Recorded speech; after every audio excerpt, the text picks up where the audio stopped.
দিদি, দিদি, হ্যাঁ বলো। শোনো না, কি ব্যাপার এত খুশি মনে হচ্ছে? আনন্দ তো আছেই, কারণ প্রথম স্যালারির খুশিটাই আলাদা হয়। এক সেকেন্ড দাঁড়াও, এ নাও ধরো। এটা আমাকে কেন দিচ্ছ? কারণ দিদি, তুমি যদি না থাকতে আমি তাহলে জীবনে কোনোদিনই কিছু করতে পারতাম না। তুমি তো অনেক পরিশ্রমী, আর তাছাড়া কারোর ভাগ্য কেউ ছিনিয়ে নিতে পারে না। আমি তো বিয়ের পর সব আশা ছেড়েই দিয়েছিলাম যে আমি কিছু করতে পারবো, কিন্তু আমার মা সবসময় বলতো, চেষ্টা কর, চেষ্টার ফল কোনোদিন বিফলে যায় না। আমার এখনো মনে আছে দিদি, যে তুমি আমার জন্য কত বকাই না খেয়েছো। বাড়ির বড় বউদের কত এক্সপেকটেশন থাকে যে ছোট বউ আসলে তার সাথে হাতে হাতে সংসার সামলাবে, ঘরটাকে আগলে রাখবে।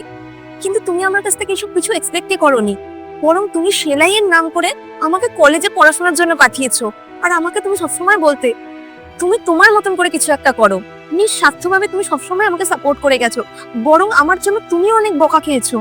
তুমি বলো তো দিদি, কে করে একটা অন্য বাড়ির মেয়ের জন্য এত কিছু? পরের বাড়ির মেয়ে বলছো কেন? তুমি তো আমার নিজের বোনের থেকেও বেশি। আর তাছাড়া ছোট বোনের জন্য বড় দিদি হয়ে কি এইটুখানি আমি করবো না?